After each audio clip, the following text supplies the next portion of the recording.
não menores, porque ele era inferior aos outros profetas, mas ele era conhecido como profeta menor, porque ele tinha uma missão específica pelo Senhor.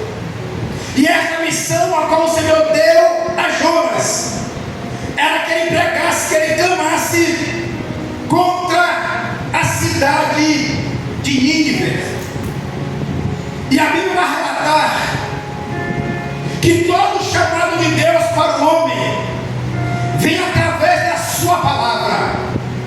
E a Bíblia vai relatar em Mateus 7:24 que todo aquele pois que ouve as minhas palavras e as pratica, assemelha-lo-ei ao homem prudente que edificou a sua casa sobre a rocha. Ministério é construção. Então todo chamado ele vem através da palavra do Senhor. E o profeta Jonas, ele era um profeta do reino do norte, nos tempos do rei Jeroboão, que foi um rei que se desviou dos caminhos do Senhor.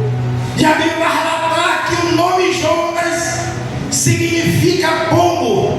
Pombo na antiguidade quer dizer mensageiros. E todo aquele que o Senhor chama para o ministério, ele é mensageiro do Senhor para levar a sua mensagem.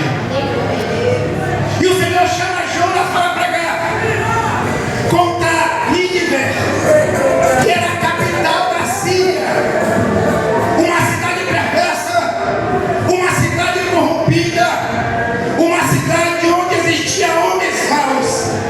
Mas a Bíblia vai relatar que o profeta Jonas, ele foge do chamado e da missão a qual Deus tinha delegado sobre a sua vida.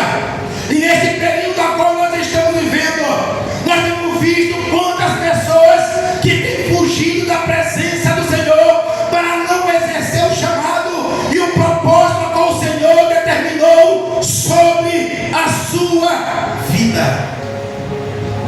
Então a missão de Jonas era clamar contra aquela cidade, porque a maldade do povo crescia de uma maneira tremenda, e Deus queria se compadecer, Deus queria salvar aquele povo, e Deus queria que ele se arrependesse através da mensagem do profeta Jonas.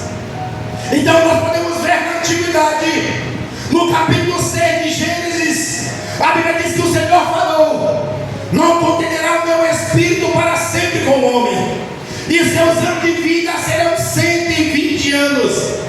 E a Bíblia vai relatar que naquela antiguidade, aqueles homens comiam, bebiam, casavam-se e davam-se em casamento, até o dia em que Noé entrou na arca.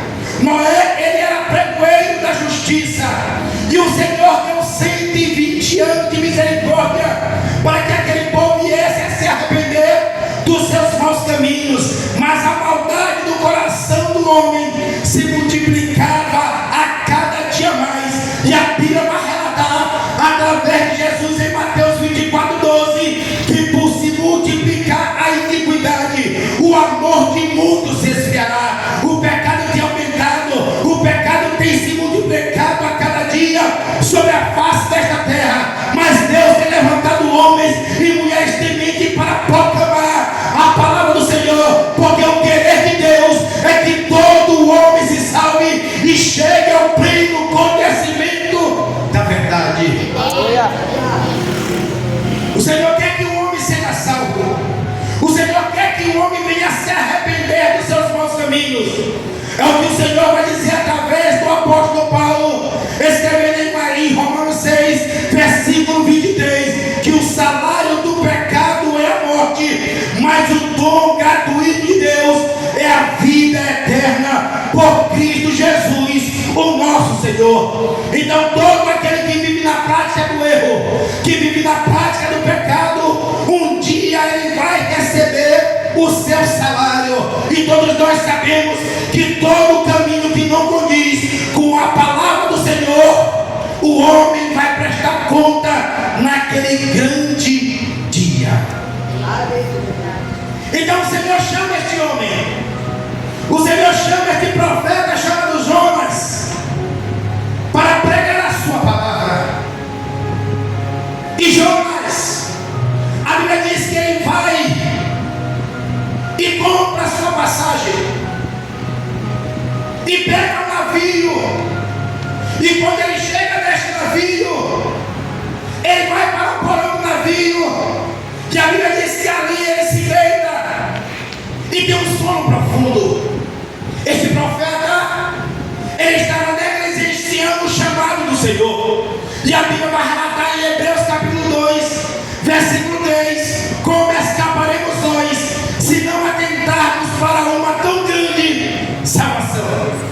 Nenhum outro nome agrada entre os homens, pelo qual devemos ser salvos, somente através do nome de Jesus Cristo de Nazaré. Ele é o único que pode nos dar o direito de herdar a vida eterna. Aleluia, glória a Deus. Existem pessoas que se perguntam: qual é o meu chamado? Qual é a minha vocação na casa do Senhor?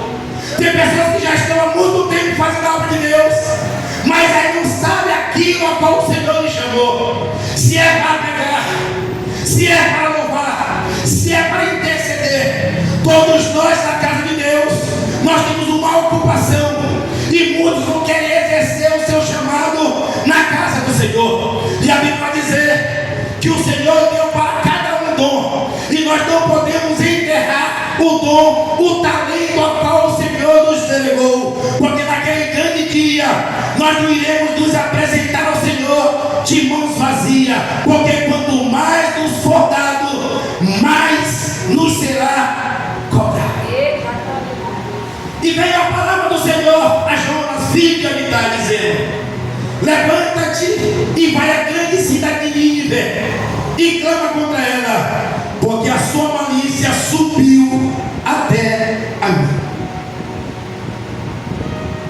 Na antiguidade, o Senhor mandou juízo através do dilúvio, porque quando Noé pregava para aquele povo, o povo da antiguidade não queria se arrepender, não queria se humilhar nos pés do Senhor. E o Senhor disse a Noé para que Noé construísse uma arca e que entrasse ele e a sua família, porque o Senhor mandaria um dilúvio de água sobre a terra para consumir todos aqueles que vivessem uma vida ímpia. A Bíblia vai relatar no Salmo capítulo 1: louvado seja o nome do Senhor, que não subsistirá o ímpio na congregação do justo, porque o Senhor conhece o caminho do justo, mas o caminho dos ímpios perecerá. Louvado seja o nome do Senhor. E todo aquele que está fora da arca, ele vai passar pelo juízo de Deus, ele vai passar, louvado seja o nome do Senhor, pela aflição. Louvado seja Deus, porque todos aqueles que não querem se render à palavra do Senhor, eles hão de prestar conta do Senhor naquele grande dia. E a Bíblia vai dizer em 2 Coríntios 5:10 que todos nós iremos comparecer ante ao tribunal de Cristo, para que cada um receba o que tiver feito de bem ou de mal através do nosso corpo. Eclesiastes capítulo 12, versículo 13 e 14 vai dizer que tudo que se tem ouvido o fim é temer a Deus e guardar os seus mandamentos, porque este é o dever de todo homem, porque Deus há de trazer juízo tudo que está oculto, tudo que está encoberto, que seja de bom ou que seja de mal. Eclesiastes 7:8 vai dizer que melhor é o final das coisas do que o princípio delas. Nós temos uma missão sobre a terra, e a missão da igreja é pregar a palavra do Senhor.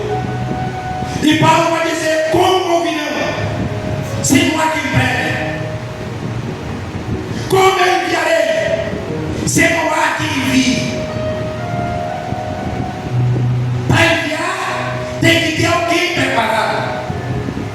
Nós não estamos aqui em busca de seguidores, porque quem quer seguidores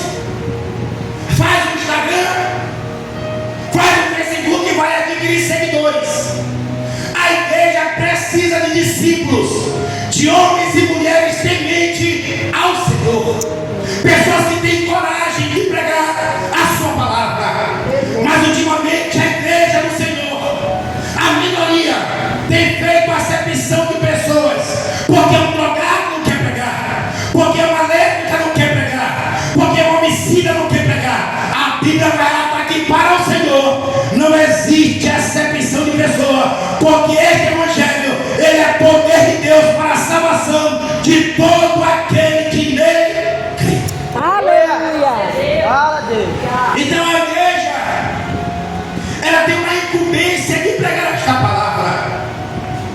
Tem pessoas que se escondem para não fazer aquilo que o Senhor já designou sobre a sua vida. Então nós não podemos nos esconder, nós não podemos fugir do propósito, do chamado do Senhor sobre a nossa vida. Então o Senhor tem nos preparado a cada dia, o Senhor tem nos advertido através da sua palavra, e a palavra do Senhor vai dizer que todo aquele que se achega a Ele, de maneira alguma o Senhor lançará fora. Jeremias vai dizer: clama a mim e responder-te-ei e anunciar-te-ei coisas grandes e ocultas a qual tu não sabe. Deus, Ele quer que a igreja clame, Ele quer que a igreja busque a sua face e a sua presença. Quando nós buscamos a Deus, o Senhor revela o profundo